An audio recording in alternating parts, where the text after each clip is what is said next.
All right, here we go. Yep, the live stream started, and then I coughed. I always would start the stream and then cough because it's the absolute wrong way to do it. But I'm having so many challenges with audio and stuff. We had some software updates on my end. Wynn's new computer wasn't quite connecting with the internet on her end. But that's okay. We're going to have a conversation. We haven't had an opportunity, and we want to talk to each other, and we want to make it available for everybody else. So my name is Dennis Eversen. I'm from a small town in Wisconsin, right on the Lake Michigan. The town kind of stuck out on the lake. It was called an air-conditioned city because it stuck out on the lake. And a town of 13,000 people. I grew up, with a river 2 blocks from my house, outdoor as a kid all the time, played outside. Mom sent us out when it was time to eat. She called us back in. As long as we could hear her, we were good.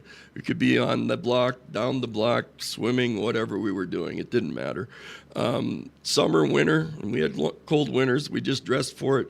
Take little plastic bread bags, put it over our socks, and then put our boots on so they wouldn't get too wet.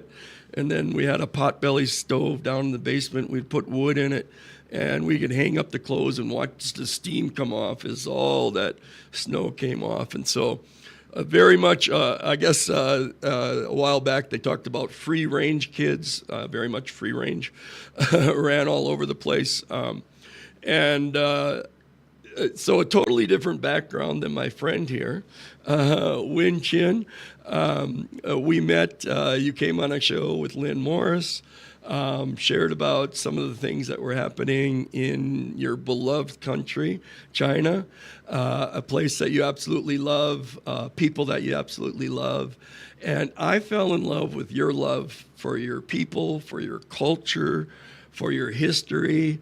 And so after you did that show with him, I'm like, I want to talk to her too, and I might as well share it with others. And so we had some conversations. And then the last 3, we kind of talked more on science and the pursuit of truth, and what's brought you to the place where you're at and the work you're doing. And then on my end, it would be religion, I guess, and the pursuit of truth or theology, different ways it could be expressed, because I'm a believer in Jesus Christ, and, I would be identified as a Christian. I'm actually an ordained bishop, those types of things. And yet we're together from totally different paths, totally different backgrounds, totally different cultures, environments, but we're so much the same, and in our pursuit, we've come to this same place. And for me, that place is what we've seen in the 250-year anniversary of our country, right? A country founded on the idea that we were given by God, created by God, and given these rights of life and freedom and the ability to own things, that pursuit of happiness, and our willingness to speak for others that maybe don't have a voice, especially for those that don't have a voice, and to say there's value in life, there's value in humanity, and it should be preserved, it should be protected. That's a little bit about me and a little bit about how I got there. And so for you, some of the fascinating things in your story, and one of the things I thought about after our last conversation was nature and nurture, or like who we are as beings who were created to be, humanity, and then the environment around us, how that shapes us. And for you, you came to a place where you were like, wait, in your words, brainwashed, right? And when I hear that word and I think about it, and I think of conditioning, I think of training. And so for me, my conditioning, my training was a lot of freedom, right? And I loved freedom. And I loved for other people to be free around me. And I loved nature, woods all around, fish, water, the Great Lake right there. I mean, just incredible environment of life, and loved it. And so for you coming up, share a little bit about what your environment was like as we kind of lead into the story. And I'll mute myself to help with our audio things and then remember to unmute myself later. So, Dennis, I'm so happy to be here again. It's always fun to talk to you. And I mean, I wish I can be have a, like a childhood like yours. Like that's my dream childhood. I never had one. And yes, I remember before I went to school, like when I was like 4 or 5 years old, I spent a couple of years with my grandparents.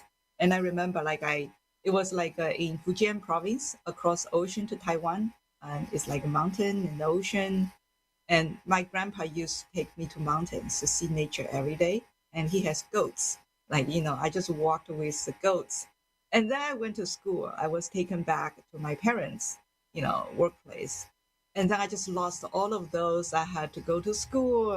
Life was miserable. And my parents, I spoke about this in the previous two interviews. They were always worried about, you know, that I cannot be too outstanding and I cannot have too much freedom because they just worried whenever I leave home, I could be kidnapped by someone. Right? It was post Cultural Revolution in China, and the persecution to intellectuals was still very bad, and also the society was not safe. I was the place my parents worked for was actually a prison, and they actually worked in the factories where they hired prisoners to work. And you So could they get were in worried. trouble not because you did anything wrong, not even if being in the wrong place. You could just get in trouble because someone wanted to get you in trouble. Yeah. So I most of the time, I was either at school, and right after school I had to return home within 5 minutes. And then during those time, right, when I was at home, I was locked in my bedroom. I was not allowed to leave my bedroom. So it was funny, like my parents worked for prison and they also turned their home into a prison. They turned their children into prisoners. And I remember during those long years, I was either detained in school, detained at home, and the only entertainment I had was reading. My parents, they were well educated. They still had a very good collection of books when I was a child, like ancient Chinese literature. And I know many of them, ancient Chinese were in a different grammar from modern Chinese, very, very concise. They used to carve those characters on bamboo, so you better not carve too many characters. Otherwise bamboo would be too heavy, right? And so ancient Chinese were very concise, which the advantage of that is that because it was so concise, you cannot really change it. Like if you change a character, you cannot, it would not sound okay. Like it would not be made Yeah, meaningful. because So really, each character in itself carries meaning. It's not like English or something where just it's a letter and that pretty much represents a sound or whatever. There's actually imagery with it, right? And complex meaning, and then whichever other symbol letter is with it would kind of affect that meaning. So it's very mathematical, you could say, very precise. Is that yeah, it was correct? very precise. And the reason I mentioned that, it was like before when I read the literature my parents collected, I found like they had a translation into modern Chinese, right? And the modern Chinese translation actually was distorted by the government. They would say, oh, this means this, and that, and that's the background. And it was told, the modern Chinese translation was told in a way of the communist Chinese government way, to distort the original meaning, distort the original background, to demonize ancient Chinese culture. They say, oh, these are all stupid, they're superstition, all of this. But I was able, I learned to read ancient grammar. I can read the original uh, context, right? So I read about those, especially the poems. Like the poems, there's no way you can change a poem. It's not going to rhyme anymore, right? So and I was so fascinated. Like I spent all my free time reading, and those stories carried spiritual value. I think what touched me most was like when I saw like people hundreds or thousands of years ago, they stick to the truth. They were willing to sacrifice their life, uh, to speak out, to stick to the truth. I was so fascinated. I said, like, wow, one day I want to be people like them. But I may never have such opportunity because we live in a world, we don't have a war. We don't have, we don't always have those opportunity to do something like what they did, right? And I also loved reading those stories about being persistent, perseverance. Like, I mean, I always remember that famous book we call The City Old Man.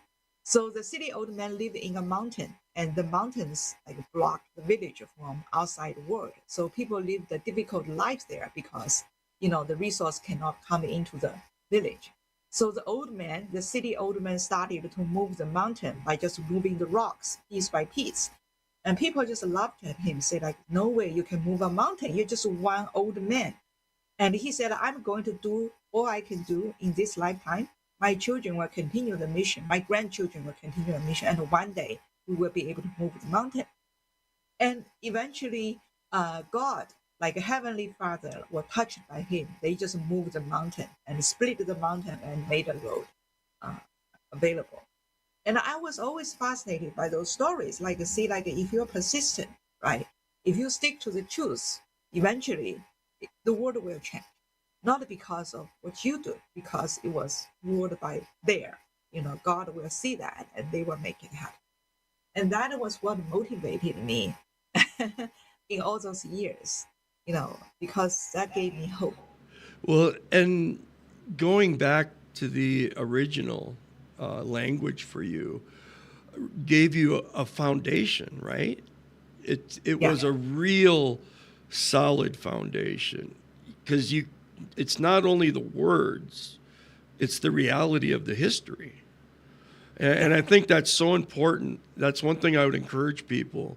We there's only so much we can do for anybody else, but I want to encourage people, know your history. Know who you are, your family history, your cultural history, whatever your background, wherever you come from. There's so many people around us, stories around us, and to know the reality of it, because we can have something firm, something that's secure when we see all the other stuff around us, right? All the lies, the deceptions, the craziness that goes on, people wanting to kill us, right? You and I both, maybe different people, maybe the same people. There are people in the world that would rather kill us than talk to us right now. There really are. And that's very strange.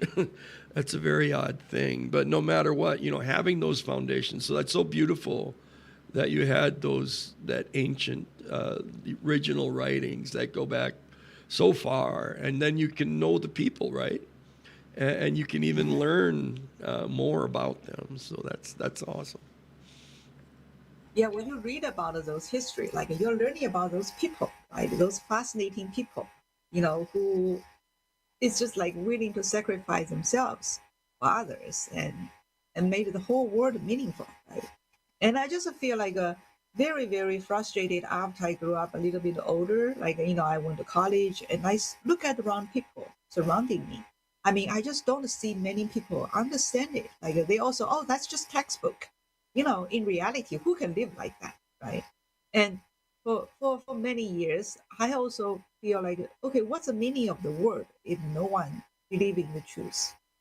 And until I eventually came to the United States and I look back, I look at the, life in China, I realize, oh yeah, of course, in China, if you speak out, right, you get into big trouble, right? Because the government, the Communist Party government, they would not want you to speak out. Like people already were so conditioned by all these political movements in China, like my parents, my brother, they were so conditioned by all kinds of persecution that they already learned like, oh, the best way to protect ourselves is to do whatever the government wants you to do and forget about the truth, forget about the courage.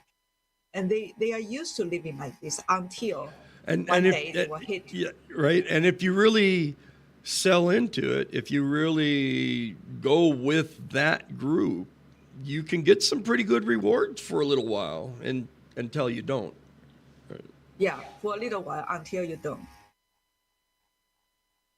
So, yeah, I mean, in my blog, I wrote about my brother, and he chose the opposite path from me. Like we grew up in the same family, very, very similar background. We both got PhDs from top research institutes, and I chose to come to the US to finish my education. And I mean, I became a human rights activist for Chinese dissident groups. And my brother chose to join the Chinese government and live a very good life. He lived a very good life for 30 years in China until 3 years ago, actually two and a half years ago, he was all of a sudden arrested and took into prison and sentenced. He was recently sentenced to 17 years in prison without any trial, without any crime. Like, they don't even bother to tell you what kind of crime he committed because, the more they tell, right, the easier for you to argue back. No, he did not do this. He did not do that. If the government do not tell you anything, there's no way you can argue. So that's the story of my brother, like who chose to give up the truth and stick for to the benefits in ordinary life, and eventually he got into trouble. And the cause could be very simple. Like one of my cousins told me, like the reason my brother was sentenced to such a heavy prison term was because he was appointed by one of the officials, and then that official lost his power. So everyone appointed by that official were prisoned because Xi Jinping does not trust them. And the easiest way is like put everyone into prison so that they cannot go back to the original position. If your only value is part of the system, then you can easily be replaced. Anybody can be part of the system. So it doesn't, and like we said, you can get rewards for a short time, and that's a lot of what's done. The influences in different areas and the way they get into groups, a little money, a little drugs, a little whatever it is, give them a little of this and give them what they want. And as long as you're doing what you need, but the system changes, get rid of it. And it's incredible, because someone's appointed and then they're worried about loyalty and this other. So there's already a problem in that system, right? Incredible dynamics. This is also what we learn through history, right? If you look at the history of China or any other countries, right? And this happens again, and again. And modern people just do not learn the lesson. I just feel like it. I remember when I read ancient literature, like Chinese literature, like they were like, stories about all these things people did in old time and how they committed these crimes because they are like the supervisors asked them to do so, and then eventually they all got punished, right? They lost everything. I mean, we learn this from history all the time. Like if you do good things, you will be rewarded. If you do bad things, eventually you will be punished. If not in this lifetime, in next lifetime, eventually you will get punished. People don't believe that. And now, like I've been living, at my age, I already saw many such cases like those who, like people like my brother, right, eventually got into big trouble. And he's not the only case.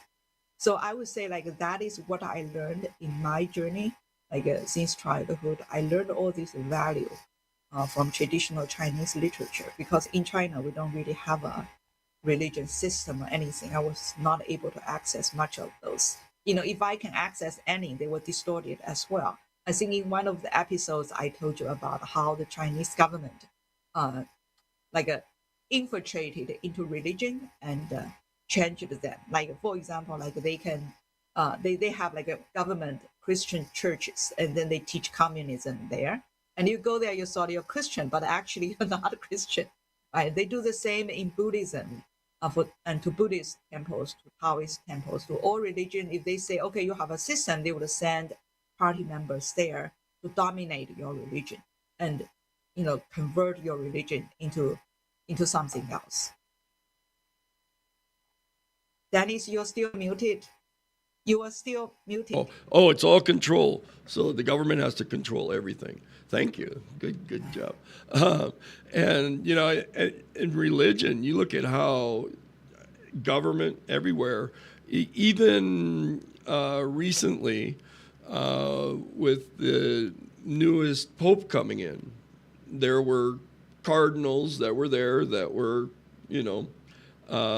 had the stamp of approval, let's say, of the CCP. And they don't get that unless they're in line with that system, which is the opposite of the Buddhist religion or the Hindu religion or whatever the group is. I mean, it's basically a government being a god, a system being the god. So you have to destroy all other gods, all other religions, even education, because you got to learn from the government. They'll tell you what to think, how to think, and wow, it's so destructive. And that is also the reason we're here today, right? We want to talk about this because if you don't talk about this, people don't realize that. And I just feel like this is just a little bit of contribution we can make to this world by pointing this out and then continuously pointing this out. I think both of us have been doing this for decades. And, this is just our little contribution. And now I also want to touch the topic of perseverance, like being persistent in doing this, not give up, right? I think what troubled me the most in past years was that I thought, like, okay, I did so much, like I worked so hard, but I really can't do much change. I cannot bring much change to this world. I mean, there are many influencers like Elon Musk. I'm not one of them. I can only sit here doing this little podcast interview. I can give a talk in a local, like a Rotary Club, and that's all I do. Like, what's the meaning of that? And then I would think about that story, that like a legend of like a silly old man trying to move a mountain. And then I can encourage myself, okay, I'm that silly old man trying to move a mountain. But I know there are many, many silly old men like me. And we can make it happen. And eventually, like maybe, God will help us to move that mountain.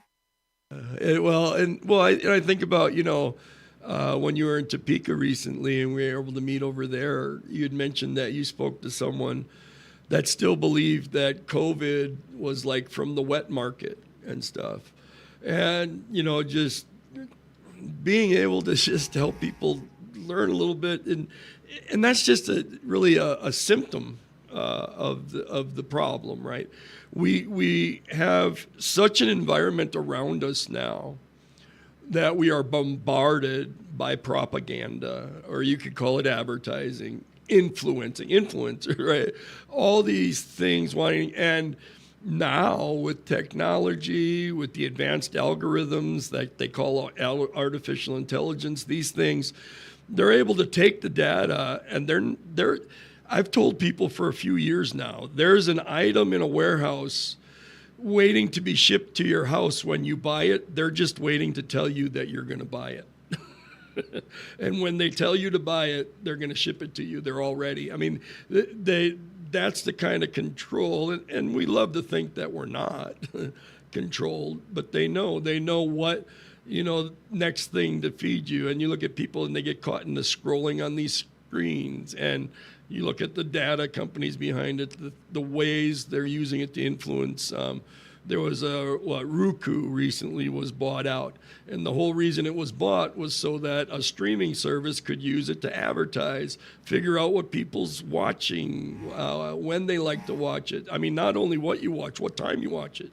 They know when you're sad on a Saturday night and eating ice cream because they already got the data of you buying the ice cream, and they know the movie you're watching, your sad movie, and then they can influence you on the next thing you want to buy. And so all these things around us, to just be able to help people to know that, like in our journeys, both of us would share in our journeys, there was times we believed things and then we're like, wait a minute, that wasn't true.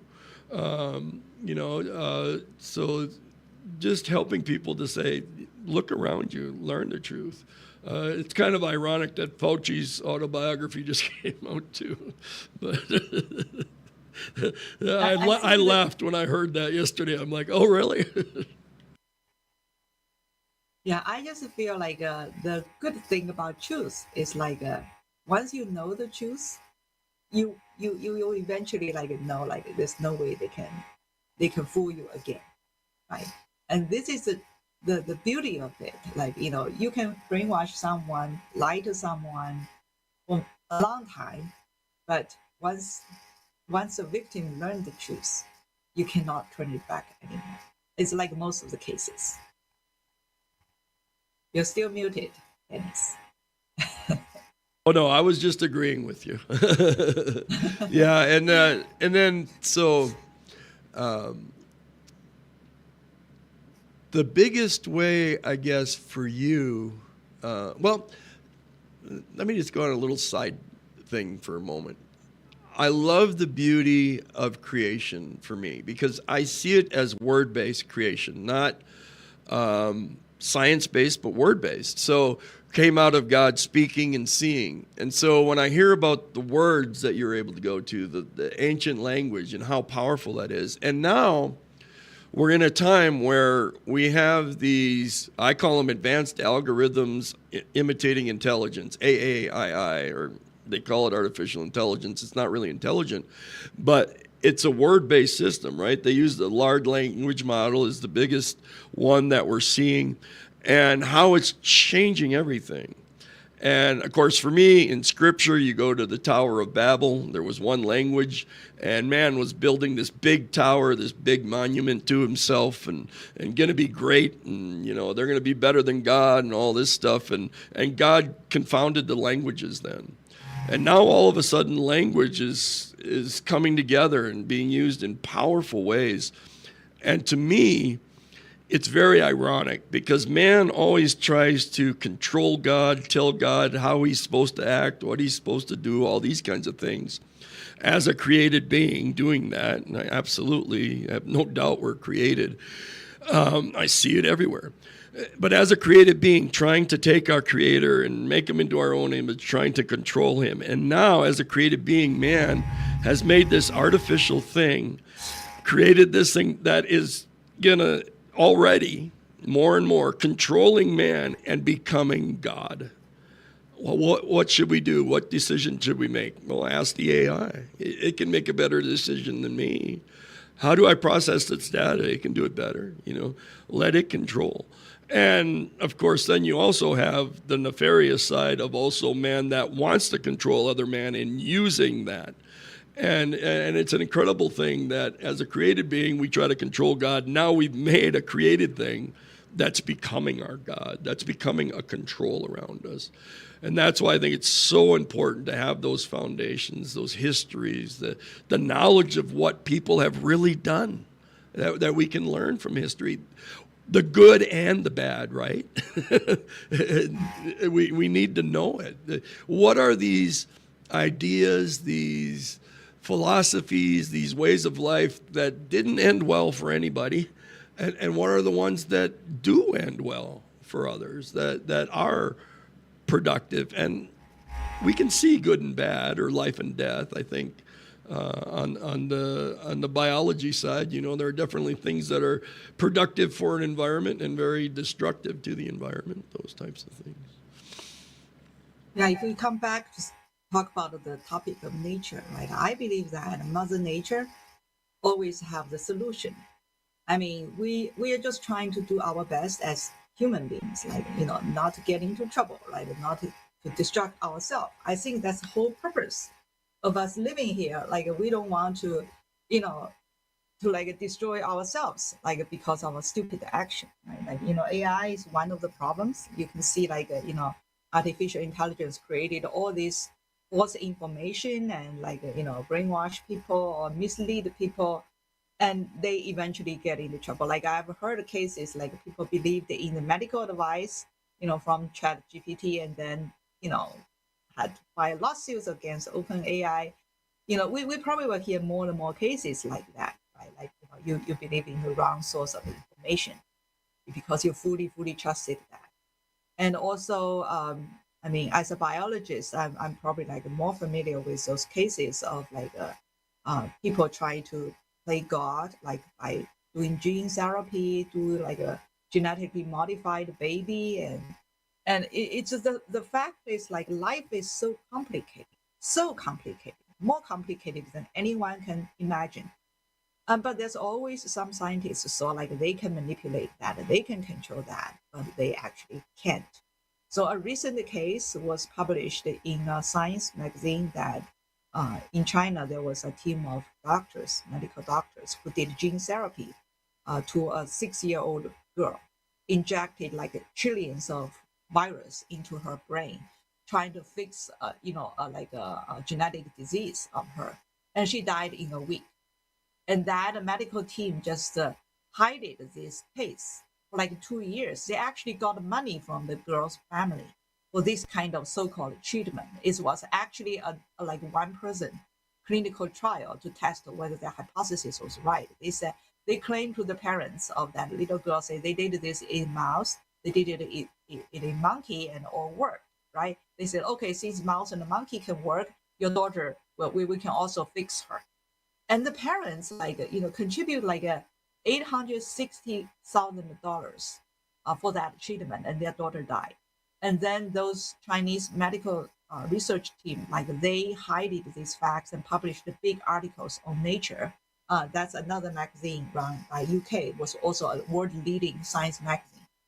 And that is a huge scandal now in the science field, like because gene therapy was like trendy like 30 years ago, and it didn't work because whenever you try to modify someone's gene, you realize, okay, you fix this, but you break another 30 things, and you get into much worse scenario. That's why, like, people don't talk much about gene therapy now because of the practical reasons, like practical difficulties behind this gene editing technology. And but this can happen in China, and this can happen in the modern time. Clearly showed like people completely forgot this history, and people are overly confident about what they can do, and eventually they get punished by nature, because the reality is like you don't know much. You cannot create a life. You cannot even create a cell, to be honest. You cannot even synthesize a cell, right? This is how fascinating it is. Like nature can put everything together, work in such a perfect way. You and me, like we can sit here, move and talk, and we cannot create a cell like from chemicals. We can't even do that as a human being. So that's how little we know. And but there are always people who don't understand how little. They're so ignorant. And we see this among biologists, among medical doctors, and we see this like in those who work on AI, right? Like they want to create this and that. But I just feel like eventually we either stop, we correct ourselves, or we learn it in a hard way. In a hard way, like more death, more sacrifice. It's kind of the dark side of science and truth and technology, right? We can do it along with nature, right? And that's not what we should do. However we're coming at it, if we look at nature, it works, right? Like you said, it like always has the answer. So we don't try to change it. We don't try to remake it. We work with it. Now it'll teach us things like herbs and minerals and whatever different things and ways we can mix things together and make salves and tonics and what all different kinds of things we can do, make our help with our health and our life and different things we can do around us, all that type of thing. But the working with nature and not controlling it. So even things like, atomic research, you can look at, atomic energy and breaking an atom and all this, releasing this power, and you can make a big bomb and destroy lots of lives and figure out how to make smaller bombs and different bombs and bigger bombs and, all these different things. Or you could harness the energy and power a city and, help produce for people, whatever. Just not going against nature, right? But working with it, not polluting it, not destroying it, not raping it. We can use its resources. So the word I would use is stewardship. good stewardship Yes. of us, of our environment, and that around us.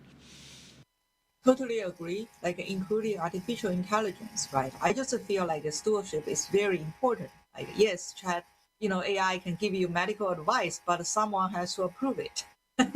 because because like if it's all machine, they wouldn't care if this advice can kill you, right? But as a human being, they would try their best. Because if they approve it and you die, they have to, take responsibility for that. No one would want to risk that, but you can't hold a machine accountable for the medical advice they give you. It's just one example. For everything they create, we need to have the last say. Human has to be the responsible for the answer by giving it the last check and say yes, it's okay, it's right. And I would say like that's the way to go. I mean, we can make good use of the modern technology, right? Like a lot of like medical technology can make people live for longer, more healthy. It's just great. But we are the ones managing those technology and make good use of it. And if we don't make good use of it, eventually we become victims of this thing. And just because we can do something doesn't mean we should do something. Exactly. Like Medical genetically modify a science. baby, right? Yeah. Like because there are paths like it can lead you to hell, like can destroy the whole humankind. Like if you make a virus, right? You can get all of us into big trouble. I don't see any good reason to be. There's lines. Any good reason to cross certain lines and things like that. Just because we have the knowledge, we have the ability, doesn't mean we should do it. Yeah, but people will do that for their personal gain, right? For example, like the excuse of like creating a genetically modified virus. It was like in China, was like, oh, if we make a virus ahead of time, we can make the vaccine ahead of time, and then we can sell the vaccine all over the world. We're going to make big money because we have the virus, we have the vaccine, right? I mean, you can see it's evil. It's pure evil, right? And it's all of this stuff, like people, like those research teams doing this, like a genetically modified baby, like in China, like they genetically modified the genome of two baby girls, and that caused a big trouble. Like I don't know what happened to those baby girls. It's just like the genetic therapy, like you introduce mutations to their genome, most likely they will die, and if they don't die, this genetically modified sequence can pass down to the next generation.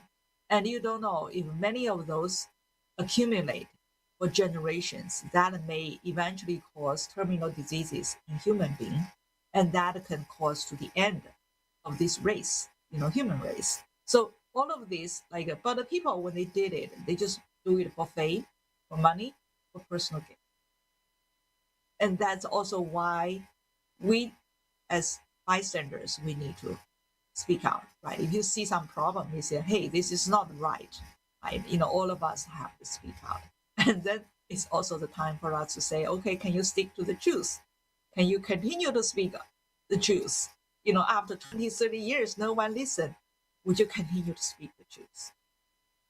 I find one of the things that I share a lot in the last, I don't know, year, 6 months that people don't really pay attention to, don't really receive and don't really respond to is drinking more water. I'll be like, if you drink more water and, maybe not drink soda, you'll feel better. And it's like, but just because I learned for myself, hey, I'm not drinking enough water. I need to drink more water. So I've always got bottles of water with me and I'm refilling them and getting other ones and constantly drinking water because, well, most of my body's water, wouldn't you know it? And if we don't, we're not healthy. And it's just so hard for people to even know what I'm saying. Like, what are you talking about? Yeah. Drinking water? I drink water. I got my soda. What do you? Yeah, big gulp. Yeah, all these like advice we get from our parents, right? Like drink more water, exercise more, eat healthy, have plenty of sleep. Don't go to sleep too late. Like all of this advice, very good advice we got from our parents, our grandparents, And I think, they actually are more helpful than taking more medicine, taking more advanced medicine. How about this word or two words? Simple truths, right? Those are Exactly. simple truths of life, right? Start there. Yeah. Yeah.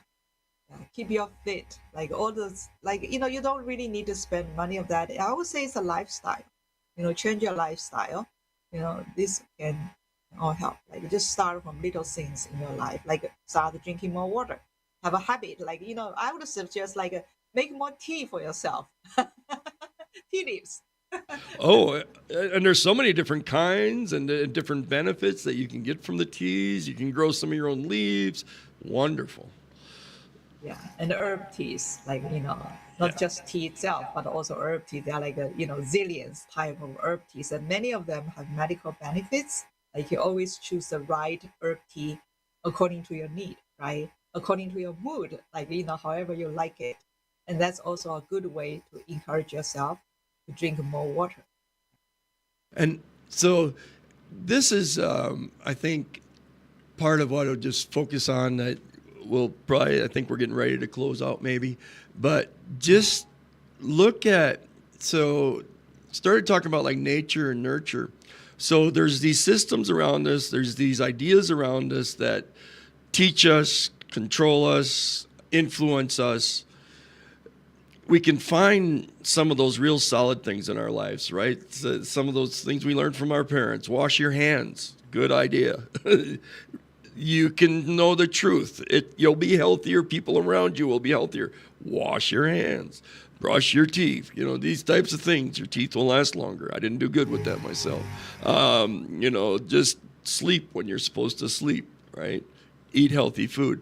So when we look at our lives right now, look at the things we're doing and consider, why are we doing it? Is this really my choice? Because we've both found in our lives there's things that we've done, there's things that we do, things that we're doing now that aren't really so much our choice, but we've kind of been influenced that way. Oh, that ad caught my attention, so I bought that thing I didn't need, whatever it is. And then as we see that, we can make adjustments. One thing I tell people is you have a choice. No matter what, you have a choice. And there are better choices and not so good choices, Yeah, speaking about choice, I also thought about, in the ancient Chinese literature, like I read about, like, people always admired those who can discipline themselves. Like in small things, they discipline themselves, even though like nobody would watch them, they would discipline themselves. Like I remember there was a story like about a man um, who for many years of his career he was like very bored because he was not getting any attention from his supervisor. So he exercised every day by carrying bricks from his yard to his like room, and then carry them back from the room to his yard. Like he did that back and forth every day, just to keep himself active and exercise himself. And eventually, he got the opportunity. He was promoted into an important position, and he was still fit. Although he was much older than before, but he was still fit. He was still able to do, the right work because of the exercise he stick to. And that was just a small stories about like a discipline, a long term, and have a habit. I would say habit is very important. Like stick to some good habit, like go to sleep early. Have enough sleep, go to sleep early, and get up early, and do the exercise and eat healthy. This should all become habit, and you can start little by little. You don't have to say, okay, today, like I'm going to change it all over, and you give up after 3 days. You can start from one thing each time, like go to sleep a little bit early every day. Instead like 2 a.m. Now you can go to sleep at midnight, and maybe next time you can go to sleep at like 11 or something. It's just like start from small things and stick to it. I think like many traditional culture teach that, like many religion also have this kind of teachings. Um, but you see, I agree with you. Or we all have a choice, and we can all like choose to live a better life, a more healthy life, instead of like being influenced by outside information. And that's so important to me. It's like, I want to live my life the way I want to live it. And I want everyone around me to be able to do the same. And even if they don't like me and they want to do something different, I mean, I don't want people around me that want to kill me. But if you can have different views and we can talk, I don't care. It doesn't matter to me. Let's both respect each other. Let's live that life, you know. And I think about those basics for myself. I don't know. We got to preaching when we talk about water and eating healthy and stuff. I don't know where we were going there. Don't go. But I remember years ago they talk about like having someone, you know, to exercise, to move, you know, very overweight and just not moving a lot. And it's like, why don't you just park a few spots further away from the store when you go to the store, so you have to walk a little further, you know? Or even in the store, if you're going to go buy your food anyway, why don't you go get something at that end and then walk over to the other end? They're nicely air conditioned anyway, you know, enjoy it, right? And, you know, walk a little bit further. Well, I work with individuals with disabilities, and that was one of the things we would do to help them get more exercises at the store. We wouldn't just walk a quick circuit, you know, go different places. And it's, I think we can get angry sometimes in our lives when we hear these little things and stuff, and that it's up to us to make a difference in our own lives. There's a real kind of victim mentality that's in the world today, and people want to blame everybody else for where they're at and who they are and all these things. And you have a choice. So just sitting there and saying you can't do anything, I don't believe that. I think no matter where somebody is, they can do something for themselves first, really. And then as they're healthier and they're stronger, they know the truth, they're able to live their life in a way. They got, you know, security. You got your basic Laszlo's, you know, they got security, they got shelter, those types of things. Then being able to have others and to be able to share that with others, and just that natural, you know, because I think of the oxygen mask on the airplane, right? If it falls down, Mom, you put that on first so you can take care of the child, right? You're not going to help anybody if you can't do anything. So for me, the biggest thing is just any individual, just start with yourself, with your spouse, if you have a spouse, family, your home, your neighborhood, where you work, and just see what you can do to have a healthier, more in line with nature and what's good around you, and how you can help others to be able to do the same and encourage others to do the same. I think, does that make sense? I like what you said. Like first, is like the victim mentality. Like I mean, I had experienced that when I was in China, right? Although I love reading ancient literature, I gained a lot of like spiritual enlightenment from that. But I also like was after all, it was communist China, and the whole mentality was like blaming others for all the conflicts in your life, right? Like you blame, say, oh, that guy's too rich, he took all my money. Those people like they don't deserve it because they're from a good family and I'm from a poor family. And all these mentalities, whenever you have problem, you blame others. And I only learned this after I came to the US, after I started to practice Falun Gong in 1998. And this is a traditional Chinese body and mind practice based on the principle of truthfulness, compassion, tolerance. And what fascinated me the most, and when I first read about Falun Gong, was the principle, truthfulness, compassion, tolerance. And in the explanation, it's like you always look at yourself whenever you have conflicts. Always look inward. We call it look inward. Because in this world, you cannot change others. Nobody have to change for you. You can only change yourself. If there's something you can do to yourself, you improve yourself. We call it cultivation. It's like your self improvement, right? And if you cannot, it's not really anything wrong with your behavior. You need to look at your mentality. Like it may be the same thing. Like for example, my Wi-Fi failed, right? Like my laptop cannot connect to Wi-Fi. If you have a very negative mentality, you blame outside, say, "Hey, this is so annoying. I cannot connect to Wi-Fi." But if you have a very positive mentality, say, "Hey, I now have opportunity to learn something new, like how to set up my network. I never had this problem before, right? How exciting! I can learn something new to manage this system." And see, like this different mentality can look at the same thing, in a totally opposite way. And then you become so happy about what you're experiencing, right? So I truly like the way like you change your mentality. You can look at the world in a different way, and you change your mentality. You can look at yourself in a different way. Say, I never knew that. I was not compassionate. I was blaming my father. Give me so much restriction and turn my home into a prison. I can never go out to play with others, right?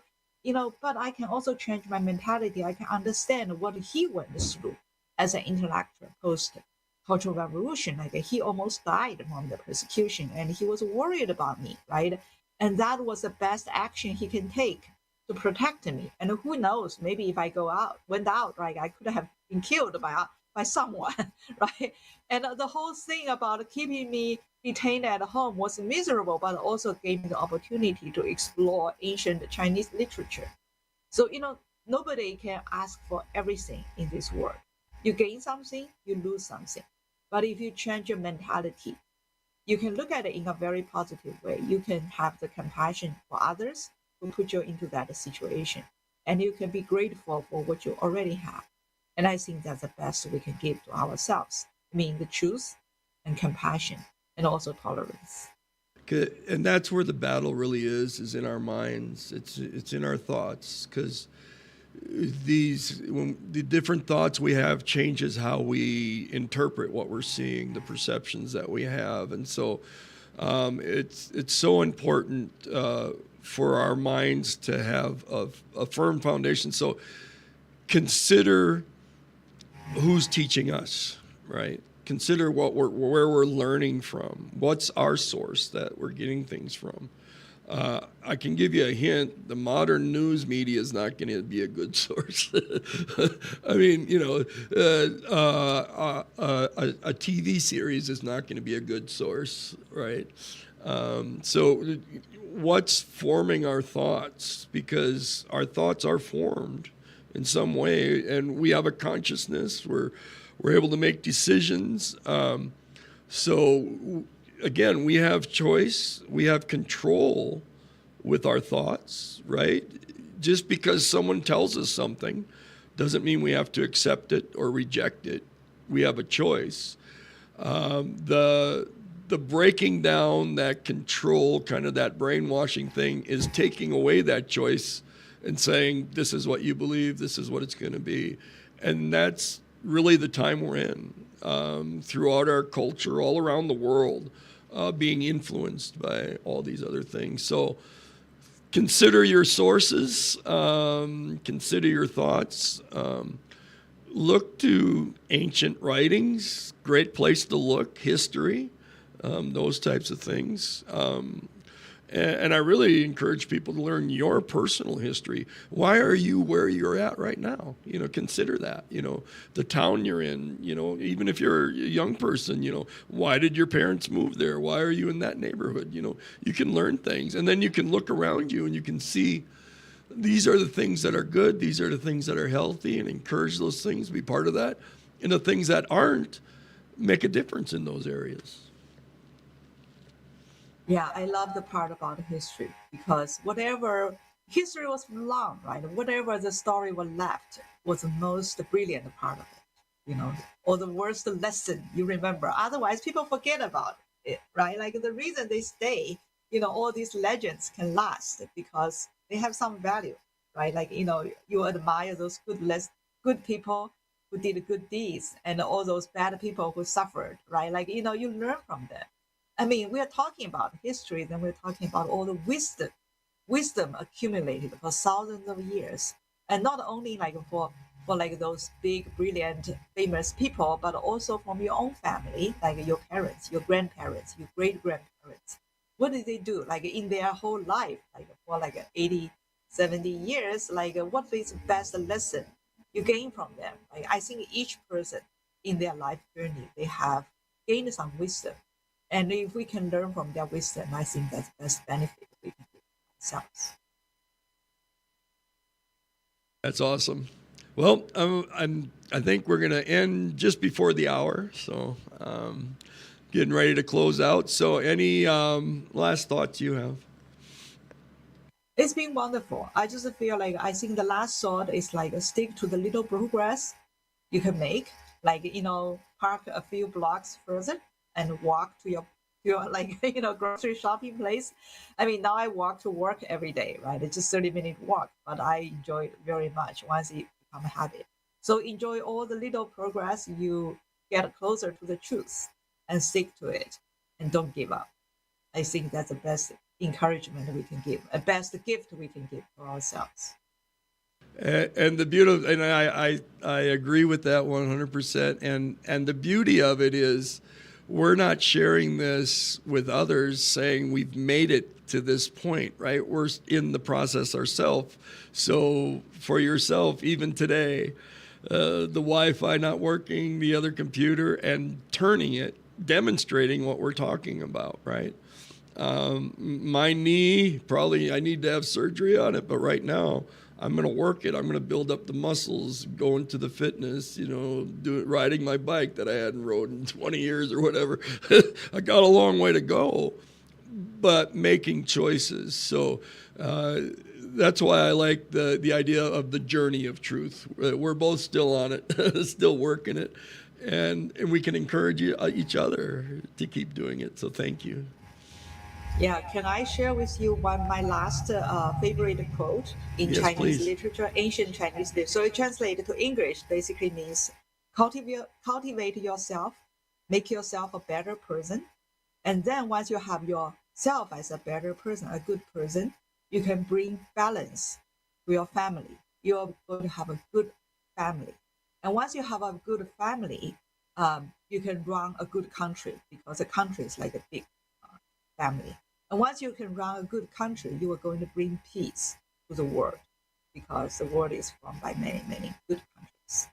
So that's my what I want to share to all the That's audience. beautiful. That's perfect. I agree 100%.